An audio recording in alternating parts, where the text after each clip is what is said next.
गले में भी तुलसी जरूर डालिए, क्योंकि पहले इंतजाम कर लिया कि जम को तो पकड़ेंगे नहीं, क्योंकि तुलसी होने से नहीं पकड़ते। अपने पर्स में डाल के रख दो, अपने गले में मनकई डाल करके लंबा सा लटका करके रख दो, ताकि हमारे शरीर में स्पर्श तो तुलसी का होता रहे। तो कुछ भी है बंधु, तुलसी की महिमा भगवान ने खुद अपने आचरण से बताई है कि एक बार देव ऋषि नारद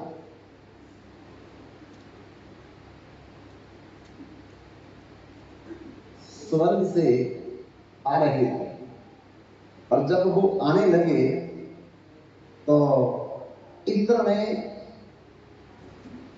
नारद जी को पारिजात फूलों की एक माला दी। नारद इंद्र से वो माला लेकर के मन में सोचा कि मैं भगवान को अर्पित करूंगा। तो द्वारकापुरी आए। द्वारकापुरी में हर रानी का अलग अलग महल है, 16,108 महल है द्वारकापुरी में महारानियों के। तो पूछा वहां कि भगवान इस समय कहां मिलेंगे, तो वहां के द्वारपालों ने कहा कि इस समय भगवान रुक्मिणी के महल में है। नारद जी रुक्मिणी के महल में चले गए। रुक्मिणी द्वारकाधीश बैठे हुए थे और नारद जी को देख करके खड़े हुए, आदर मान सम्मान जो भी आदर करके उनको बिठाया, बिठा करके, और नारद जी ने वो जो इंद्र के द्वारा पारिजात फूलों की माला मिली थी वो भगवान द्वारकाधीश को अर्पित कर दी।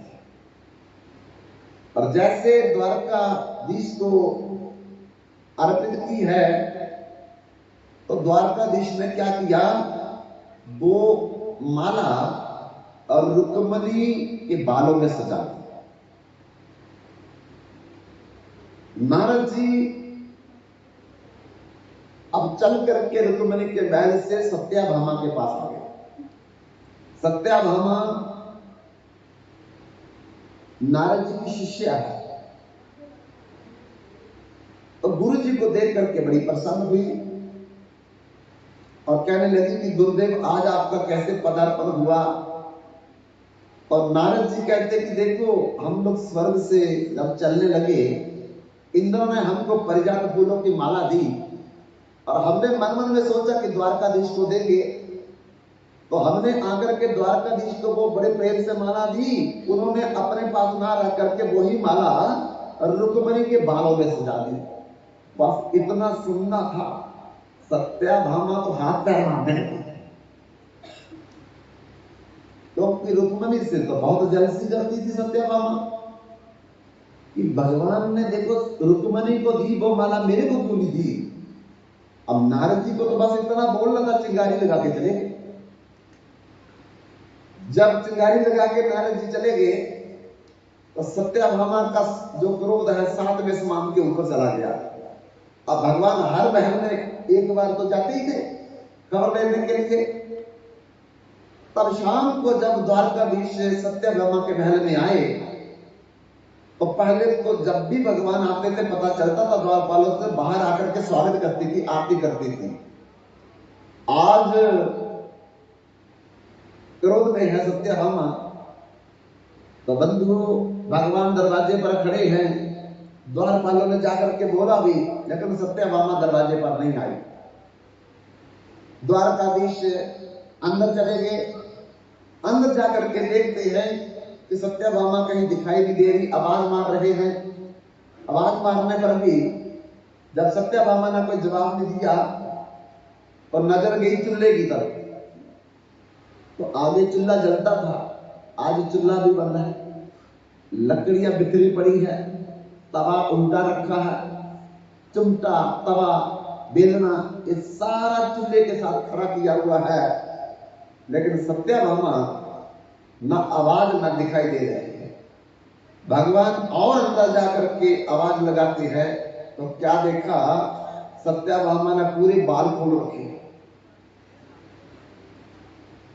कपड़े उल्टे सीधे पहन रखे हैं, आभूषण बिल्कुल नहीं है पहने, और तवे की कालक सारी मुंह पर मली हुई, ये दिखाने के लिए कि मेरे को बहुत गुस्सा है, आपने रुक्मणी को ये माला क्यों दी है। तब भगवान ने जाकर के पूछा कि सत्यभामा ये हाल बेहाल क्या कर रखा है। बोले जाओ रुक्मणी के पास जाओ, मेरे पास क्या करने आए हो। अरे देवी मैं तो रोज ही आता हूं, पहली बार थोड़ी आया हूं। नहीं, अब हमारे पास आने की कोई जरूरत नहीं है, रुक्मणी के पहन कर हो जाकर हुआ क्या, होना क्या था। नारद जी ने सब कुछ बता दिया मेरे को, नारद जी ने सब कुछ बता दिया। क्या बता दिया, आपको माला दी थी ना उन्होंने, और आपने उस माला का क्या किया, रुक्मणी के बालों में सजा दी। वो मेरे को माला नहीं दे सकते थे। अरे राम राम राम, देवी तुम इस महल में बैठी हो, रुक्मणी पास में बैठी थी, अगर तुम पास में बैठी होती तो मैं तुमको माला दे देता, पर अब तो मुझे माला नहीं चाहिए, मुझे तो अब पारिजात फूलों का पेड़ ही चाहिए। भगवान कहते अच्छा पेड़ ही मिल जाएगा, पर कम से कम तुम गुस्सा तो कम करो। बोले नहीं, ये गुस्सा तभी कम होगा जब मेरे साथ वायदा करोगे कि मुझे पारिजात फूलों का पेड़ ला करके दोगे। अच्छा कब ला के दूं, अभी ला के दो मेरे को। अच्छा चलो ठीक है, अब भाई क्रोध शांत कर लो, अभी ला करके देंगे आपको, और फिर मेरे आंगन में लगाना है। चलो आपके आंगन में लगा देंगे, तुम शांत हो जाओ थोड़ा। सत्याभामा जी सुनकर के शांत हो गई, और भगवान ने उसी समय गरुड़ को बुलाया। गरुड़ जी हाजिर हुए, और सत्याभामा को बिठा करके भगवान स्वर्ग में चले गए।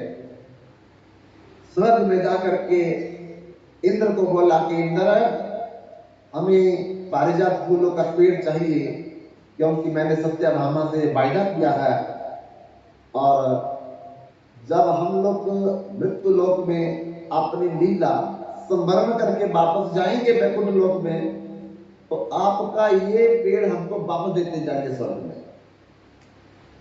और बंधुओं, नर मुनि जन कीजे रीति स्वार्थ लागा कर है।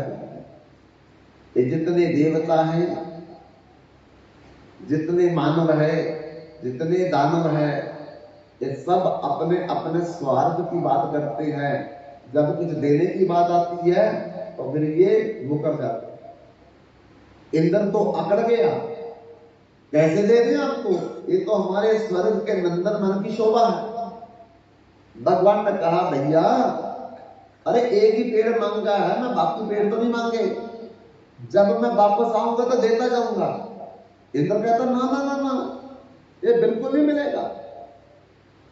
बाबा बंधु को भगवान ने कहा अरे तुम बड़े स्वार्थी हो, जब तुम्हारी माता अदिति के नरकासुर कुंडल ले गया था, प्राग ज्योतिषपुर जब वरुण का छत्र ले गया था, अरे इंद्र तुम्हारा सिंहासन ले गया था उठा करके, अब तो रोता हुआ मेरे पास आया था द्वारकापुरी में, तब मैं उसको मार करके तुम्हारी माता के कुंडल भी दिए, आसन भी दिया, छत्र भी दिया, अब मेरे को जरूरत पड़ी कोई काम के लिए तो तुम आंखें दिखा रहे हो, हम तो जबरदस्ती भी ले जाएंगे।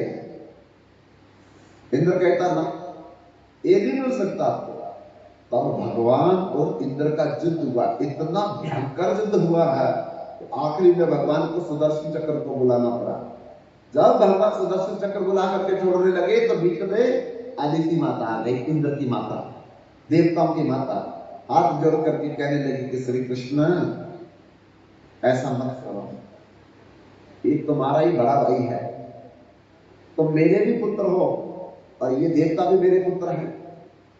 क्योंकि जब भगवान ने वामन अवतार लिया था तो वामन अवतार माता अदिति के घर में लिया था, वो तो नारायण थे, नारायण ही द्वारकाधीश है, तो इसलिए माता अदिति ने याद दिलाया कि इंद्र और देवता तुम्हारे बड़े भाई हैं और तुम छोटे भाई हो, इसलिए ये सुदर्शन मत चलाओ। तो भगवान ने कहा कि इंद्र को भी तो समझाओ, ये पारिजात फूलों का पेड़ मुझे दे, मैंने तो सत्यभामा से वायदा कर लिया है, और जब वापस जाएंगे हम लीला स्मरण करके तो देते जाएंगे। तब अदिति माता ने इंद्र को समझाया और फिर पारिजात फूलों का पेड़ लेकर के स्वर्ग में भगवान ने सत्यभामा के आंगन में लगा दिया। और जब आंगन में लगा करके भगवान रुक्मिणी के पास गए तो रुक्मिणी को पता चला तो रुक्मिणी नाराज हो गई। अरे मेरे को तो एक माला ही दी थी, उसको तो पेड़ ला करके दे दिया। तो देवी अब उसने जिद की तो उसको ला दिया, अब भाई आप बोलो क्या चाहती हो। तो रुक्मिणी ने क्या बोला कि ठीक है, पेड़ तो आपने उसके आंगन में लगा दिया है, पर मेरे को वचन दो जितने फूल लगेंगे मोरे, जितने फूल लगेंगे उस पेड़ को वो मेरे आंगन में गिरने चाहिए रात को। तो भगवान ने कहा ऐसा ही होगा। अरे पेड़ उधर लगा तो रात का फूल कहां गिरता है, रुक्मिणी के आंगन में जाकर। आज भी ऐसा होता है। तो भगवान ने दोनों को थोड़ा प्रसन्न किया। तब जब पता चल गया कि फूल जो है वो तो रुक्मिणी के आंगन में गिर रहे हैं, और सत्यभामा फिर नाराज। अब नाराज होकर के श्री कृष्ण आए एकदम मिलने के लिए और कहा सत्यभामा तुम नाराज रहते हो, क्या बात है। देखो पेड़ तो ला करके दिया, लेकिन पेड़ का फायदा क्या था, और तो फूल सारे रुक्मिणी के आंगन में गिरते हैं। अच्छा तुम बोलो और क्या चाहते हो। अब मैं ये चाहती हूं कि आप हमेशा मेरे महल में रहा करो और किसी महल में मत जाया करो।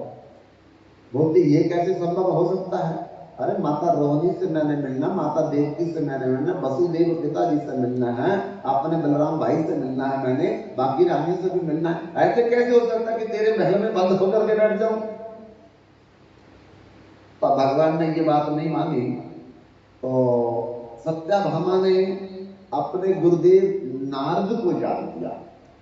जो काम भगवान नहीं करेंगे वो गुरुदेव कर सकते हैं, ठीक है ना।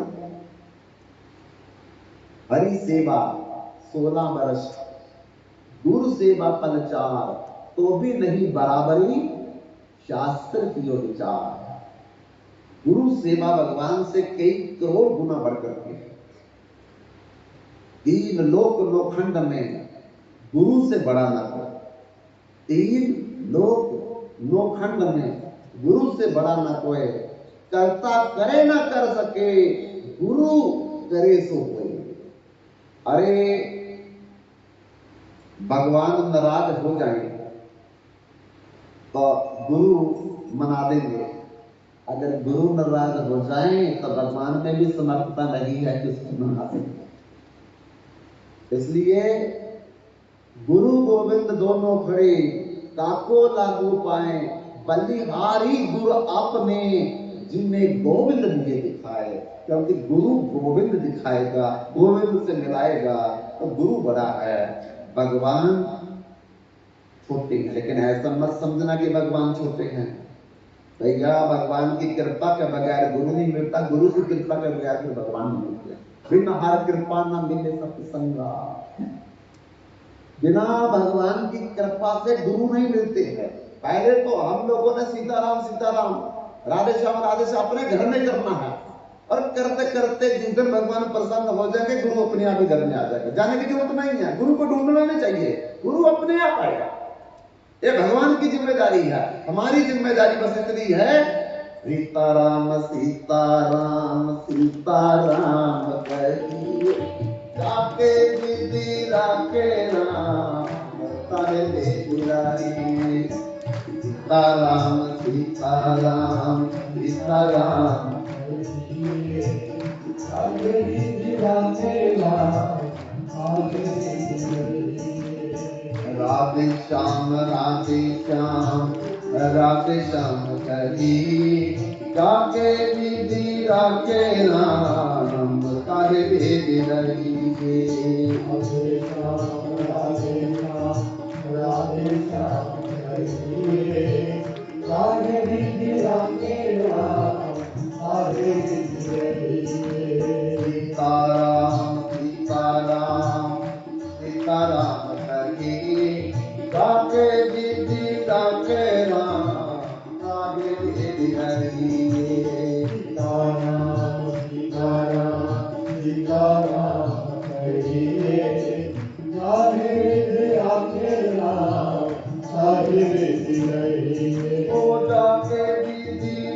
राखे राम आहे बेदी रही राधे रीति राखे राम आहे बेदी रही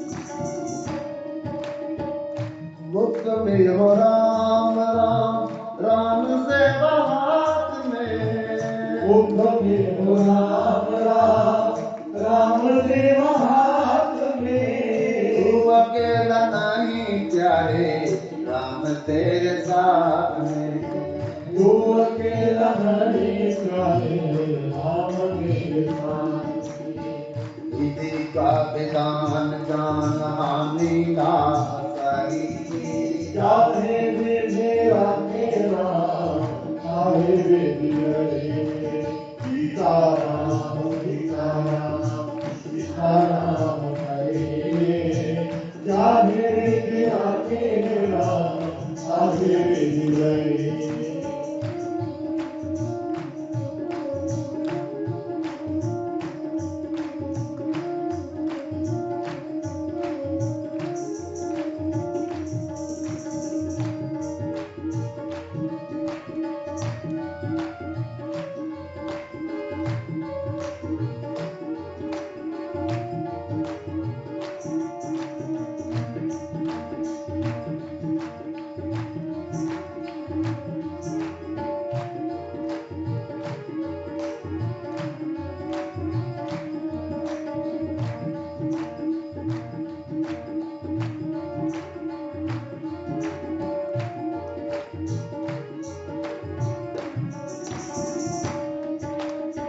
किया अभिमान तो फिर मान नहीं पाएगा किया अभिमान को फिर मान नहीं पाएगा तो प्यार भई जो श्री राम को ही पाएगा वो कमल प्यारे जो श्री राम जी को भाएगा माल्या चक्यात सुख काम करते रही जाहे बेदी राखे राम आहे बेदी रही सीताराम सीताराम सीताराम हरे जाहे बेदी राखे राम आहे बेदी रही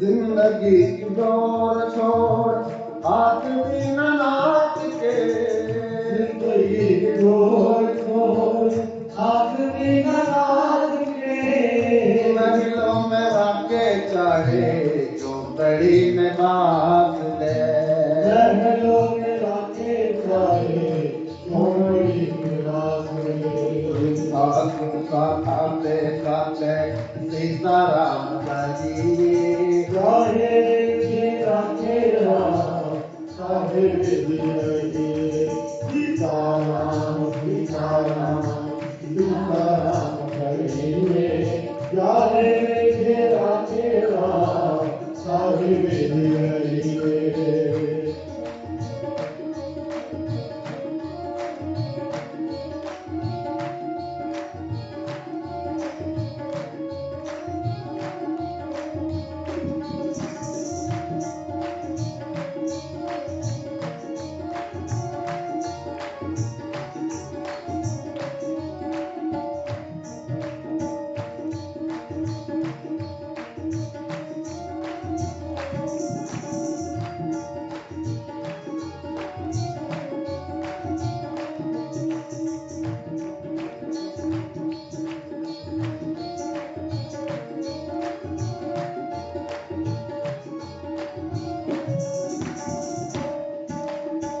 आशा एक राम जी की बाकी आशा छोड़ दे आशा एक राम जी की बाकी आशा छोड़ के नाता एक राम जी से बाकी नाते तोड़ दे आशा एक राम जी से बाकी आशा छोड़ के साधु संग करते करते राम से पाएंगे जाने तेरा तेरा सारे वेद करेंगे सीताराम सीताराम सीताराम करेंगे जाने तेरा तेरा सारे वेद करेंगे सीताराम सीताराम सीताराम करेंगे जाने तेरा तेरा सारे वेद करेंगे सीताराम सीताराम सीताराम करेंगे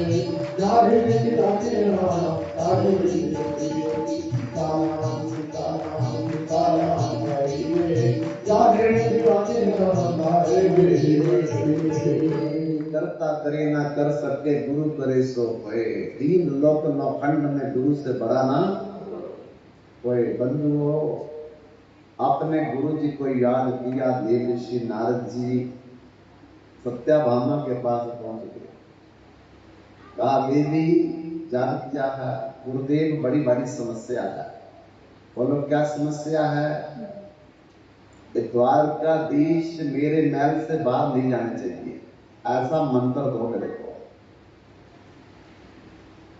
देव ऋषि नारद भी बड़े कौतुकी हैं बड़ा मजाक करते हैं बोले देवी मंत्र से कुछ नहीं होगा एक व्रत करना पड़ेगा आपको अच्छा कैसा व्रत है उसका नाम है पुण्य शन व्रत कितने दिन करना पड़ेगा 41 दिन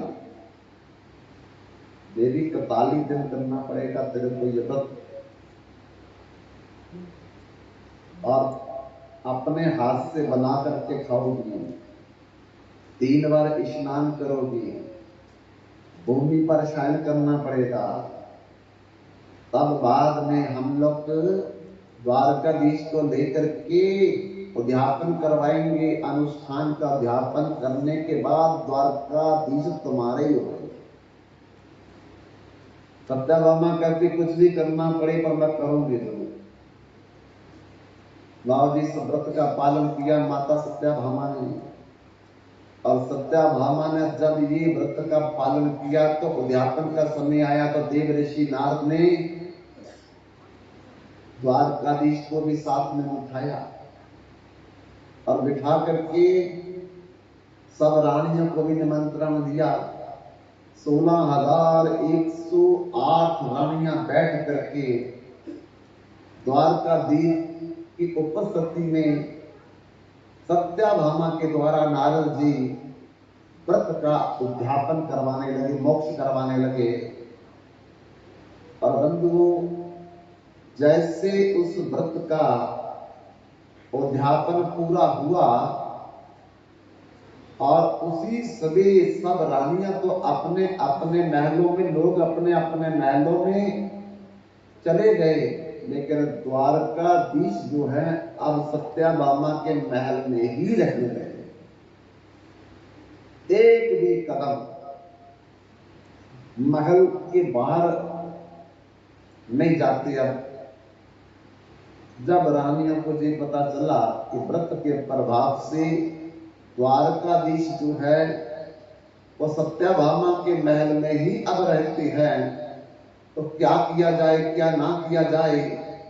प्रजा भी दुखी, माता रोहिणी भी, देवकी माता भी कभी कभी मिलने तो आ जाते हैं, पर भगवान सत्यभामा के महल से बाहर नहीं जाते। आखिर क्या करे क्या ना करे। तो नारद जी ने ये व्रत का उद्यापन करवा करके द्वारकाधीश को हमेशा के लिए सत्यभामा का बना दिया। अब नारद जी को ही पूछना पड़ेगा कि इसका तोड़ क्या है, ताकि भगवान हमारे पास भी आए। तो सारी रानियां इकट्ठी होकर के नारद जी के पास गई कि देव ऋषि नारद, आपने कैसा उद्यापन करवाया कि भगवान के दर्शन ही दुर्लभ हो गए। कुछ ऐसा करो जिससे भगवान के कम से कम दूर से ही दर्शन हो जाए, पर हो तो जाए। नारद जी कहते पर चिंता न करो, हम इसका भी कोई ना कोई उपाय ढूंढेंगे। एक दिन भ्रमण करते करते देव ऋषि नारद सत्यभामा के महल में पहुंचे और पहुंच करके गुरुदेव को देख करके सत्यभामा बड़ी प्रसन्न हुई और कहने लगी आकर के कि गुरुदेव, आपके कृपा से द्वारकाधीश अब किसी महल में नहीं जाते, मेरे महल में रहते हैं। तो नारद जी ने कहा, बहुत अच्छी बात है, देवी हमने तो तुम्हारे व्रत का उद्यापन करवा दिया, पुरोहित बनकर के, आचार्य पंडित बनकर के, लेकिन जजमान ने मुझे कोई दक्षिणा तो दी नहीं इस व्रत के बाद। ठीक है, जब काम हो जाता था कौन किसको याद करता। सत्यभामा को भूल ज्ञात हुई, कहते गुरुदेव बहुत बड़ी भूल होगी कि मैंने तो आपको दक्षिणा नहीं कोई दी थी। बोलो क्या दक्षिणा चाहिए, जो भी आप मांगोगे वो दक्षिणा मैं आपको देने के लिए तैयार हूं। नारद जी कहते क्या दक्षिणा मांग करके ली जाती है, जो तुम्हारे मन में हो दे दो। सत्यभामा कहती कि नहीं, मैंने अपनी मनमर्जी से जो चाहिए था आपने मुझे दे दिया, अब आपकी मनमर्जी से दक्षिणा आपको मैं दूंगी, अब मांगिए क्या मांगना चाहते हो। त्रिलोकी में कोई ऐसी वस्तु नहीं जो मैं आपको नहीं दे सकती। तो नारद जी कहते कि सोच लो, विचार कर लो एक बार, कहीं बाद में मुकर ना जाओ कुछ मैंने मांग लिया तो। सत्यभामा कहती ऐसी कोई वस्तु नहीं मेरे पास जो मैं आपको नहीं दे सकती, आप गुरुदेव मांगिए मेरे से। तो ठीक है, पहले आप संकल्प कर लो जल से 3 बार। तो देव ऋषि नारद ने सत्यभामा से केशवाय नमः, नारायणाय नमः, माधवाय नमः, गोविंदाय नमः ऐसा करवा करके अपवित्र अपवित्र वा सर्वावस्थम गतोपि वाजा संद्रेत पुंडरीकाक्षम सभाया घंटरचि ऐसा बोल करके संकल्प करवा दिया। और संकल्प करवाने के बाद बोला कि देखो देवी, अब मैं मांगने जा रहा हूं, मुकर मत जाना, अभी है मौका। अगर मुकरना तो अभी मुकर जाओ, लेकिन मांगने के बाद मुकरना नहीं पड़ेगा आपको। सत्यभामा ने कहा कि गुरुदेव कोई ऐसी वस्तु है ही नहीं जो मेरे पास नहीं है। अब तो बाकी वस्तुओं को छोड़ो, त्रिलोकी वाला भी मेरे पास ही है, त्रिलोकी की वस्तु की तो बात छोड़ दो। नारद जी कहते तो फिर ऐसा है कि मुझे एक नौकर चाहिए, दास चाहिए मेरे को। सत्यभामा हंसने लगी, बस एक दास, मेरे पास हजारों दास है, आप उंगली रखो कौन सा दास चाहिए। तो नारद जी कहते चलो मेरे साथ, मैं जिस पर उंगली रखूंगा वही मेरे को दास चाहिए। चलते चलते चलते चलते चलते देव ऋषि नारद ने द्वारकाधीश भगवान श्री कृष्ण पर उंगली रख दी, ये दास चाहिए मेरे को। आप तो सत्यभामा के पांव से जमीन खिसक गई कि जिस द्वारकाधीश श्री कृष्ण के लिए मैंने इतना बड़ा व्रत किया था, उसी को देव ऋषि नारद ने दास के रूप में, नौकर के रूप में मांग लिया। ये तो बड़ा भारी अनर्थ हो गया। तो मैं अब क्या करूं, वचन दे करके मुकर भी नहीं सकती, लेकिन दास के रूप में नारद जी को रखेंगे, अरे ये तो बहुत बड़ा हम सब प्राणियों का अपमान है। नारद जी ने कहा अगर आपका मन नहीं मानता तो भाई मुकर जाओ, अब मुकर भी नहीं सकती है, संकल्प कर लिया है। तो बंधुओं, अब बड़े दुख से सत्यभामा को द्वारकाधीश श्री कृष्ण को नौकर के रूप में नारद जी को देना पड़ा। तो उसी समय सत्यभामा ने दे दिया भगवान को, और नारद जी ने कहा कि अब देखो श्री कृष्ण, तुम मेरे दास हो, नौकर हो, जो काम कहूंगा आपको करना पड़ेगा। सबसे पहले तो मेरा थैला पकड़ो। अब भगवान को अपना थैला पकड़ा लिया, भगवान गले में डाल करके बड़े खुश हो रहे हैं। क्यों? क्योंकि अहम भक्त पराधीन हाय स्वतंत्र इन द्विज साधु दीर्घ हृदय और भक्तर भक्त जन प्रिया। भगवान तो अपने भक्तों की सेवा करने का कोई ना कोई मौका ढूंढते रहती हैं। आज परम भक्त नारद जी की सेवा करने का सौभाग्य प्राप्त हुआ भगवान को, और थैला पकड़ लिया। फिर नारद जी कहते मेरी बीना भी पकड़ो। एक कंधे में थैला डाल दिया, दूसरे कंधे पर बीना को रखवा दिया। तो चलो अब जिधर जिधर मैं चलूंगा मेरे पीछे पीछे चलना पड़ेगा आपको। आगे आगे देव ऋषि नारद और पीछे पीछे भगवान चल रहे हैं अति प्रसन्न होकर के। क्यों? क्योंकि मोर भगत जहां पग रहे तहां धरू में हाथ, आगे आगे भक्त चले कबू न छोड़ू साथ। भगवान भक्त के पीछे पीछे चलते ताकि उनके चरणों की रज उड़े और वो मेरे पर पड़े, मैं पवित्र हो जाऊं। नारद जी जब पूरी पृथ्वी पर घूमने लगे भगवान श्री कृष्ण को लेकर के, लेकिन पीछे से सत्यभामा का तो हाल बेहाल हो गया, सब रानियां भी हाल बेहाल हो गई। अरे नारद जी तो नौकर बना करके हमारे पति देव को, हमारे स्वामी को, हमारे सर्वस्व को, हमारे प्राणेश्वर को ले गए। अब हम तो किसी की नहीं रही, क्या करें क्या ना करें। तब बड़े साल चले गए, लेकिन सत्यभामा बड़ी बड़ी दुखी है कि मेरे से बहुत बड़ी गलती हो गई, अब मैं क्या करूं क्या ना करूं, कैसे द्वारकाधीश को वापस लाया जाए। तो बंधु एक दिन फिर देव ऋषि नारद को देखा और पीछे थैला बीना पकड़े हुए भगवान चल रहे थे। गुरुदेव के चरणों में जाकर के बिल्क करके रोने लगी, हे गुरुदेव मेरे द्वारकाधीश वापस कर लो, उसके बदले में जो कुछ चाहिए आप ले लो।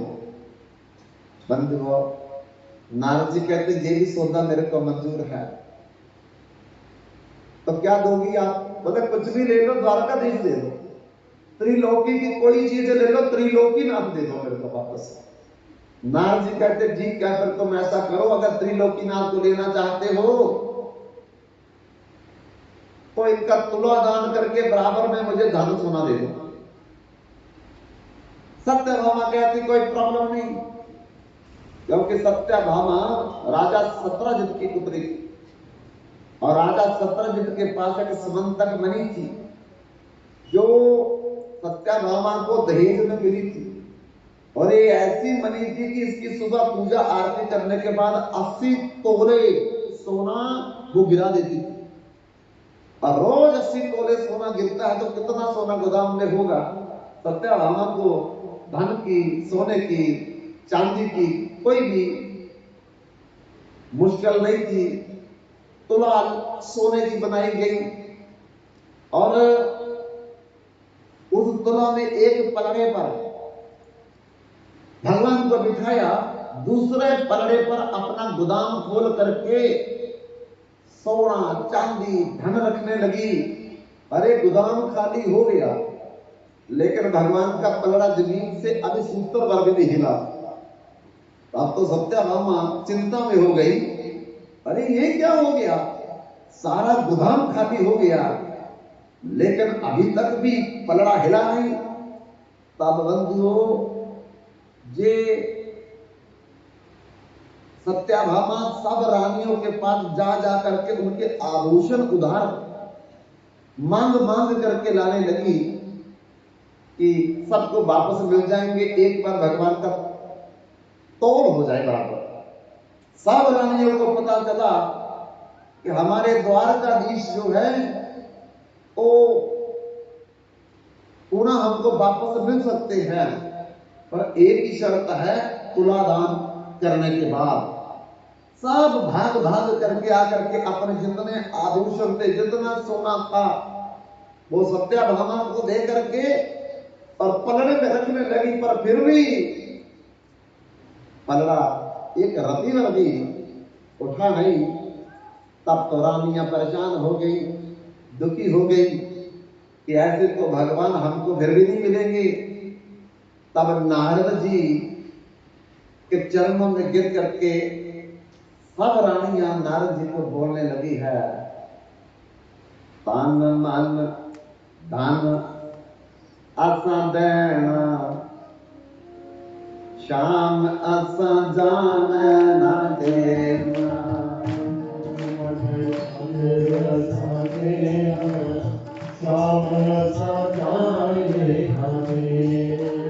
तन मन धन असा देना, शाम असा जाना न देना।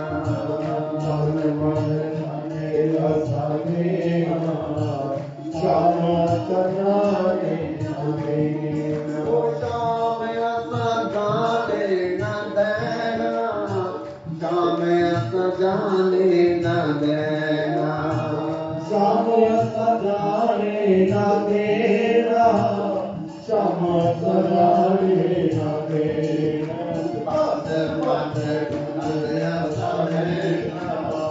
शाम सजाने न देना, शाम सजाने न देना।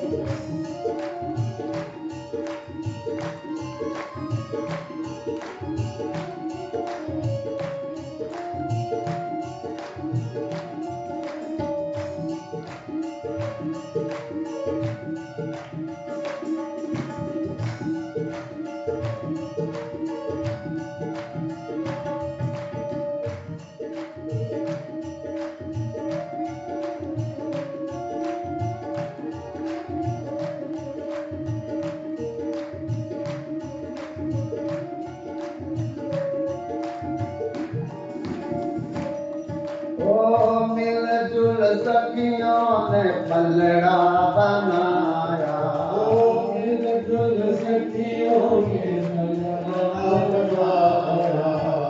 उस पलड़े विच शाम नू बिठाया, उस पलड़े शाम नू बिठाया।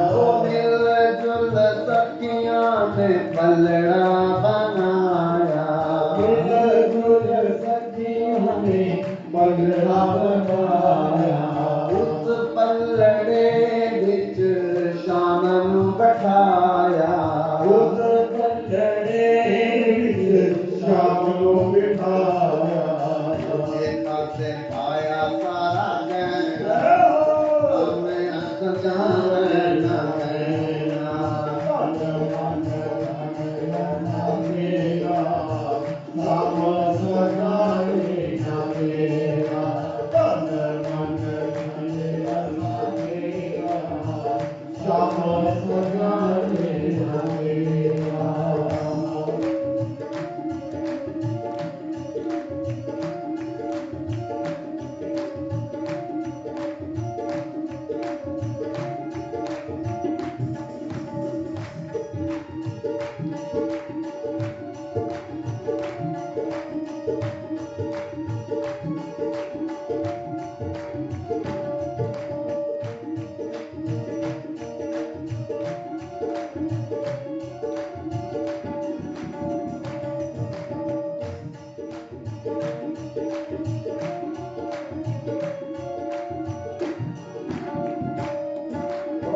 सखियां दा सारा गहना रख रख लिखया, सखियां दा सारा गहना रख रख मुकेया।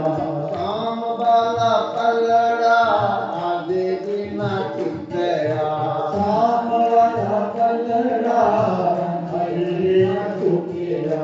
सखियां दा सारा गहना रख सखिया का सारा कहना नंद मुकेरा काम वाला पल्लड़ा आज दिन चुकया राम वाला पलड़ा नंदी न झुकेरा दिया के पर आए नैना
फिर दे नारद जी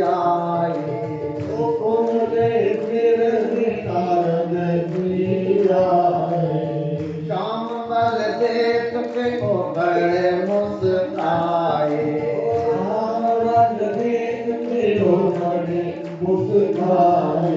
तुम दे फिर दे नारद जी आए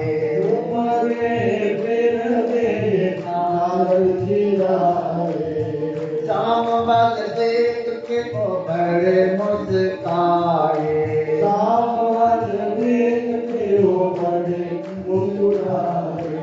आम सखियो मेरा कहना हमें न देना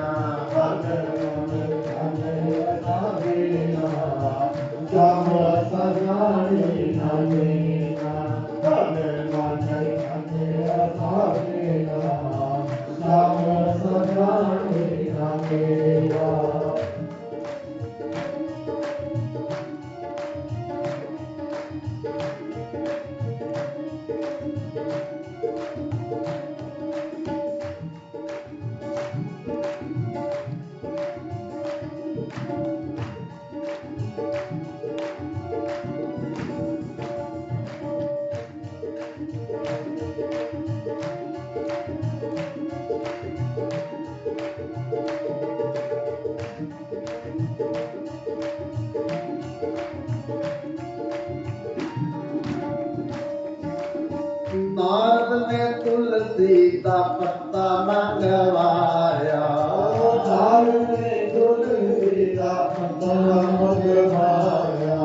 उस पत्ते कुत्ते तेरे कृष्ण लखवाया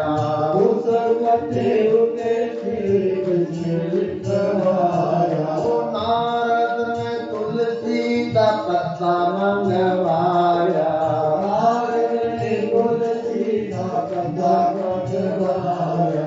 उस पत्ते उत्ते श्री कृष्ण लखवाया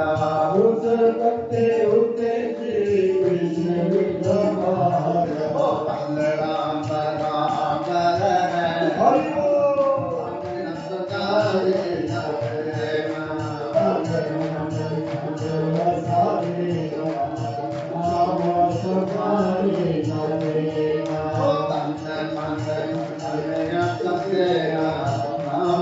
सगारे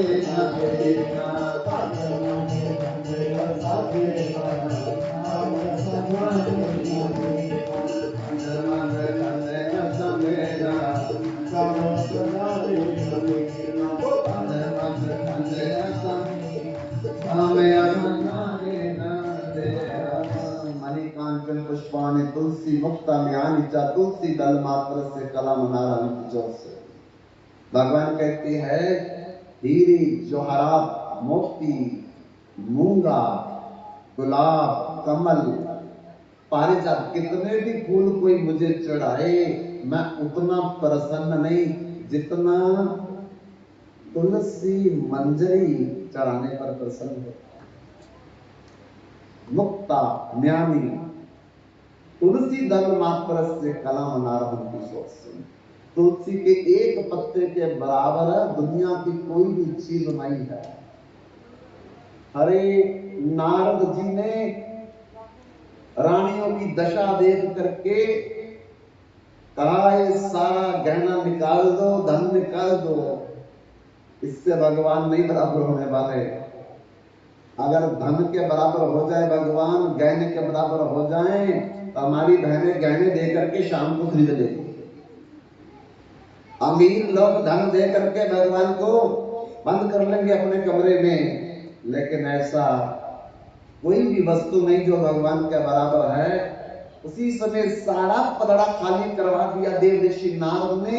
एक मंजरी के सहित तुलसी दल तुलसी पत्ता लेकर के उस पर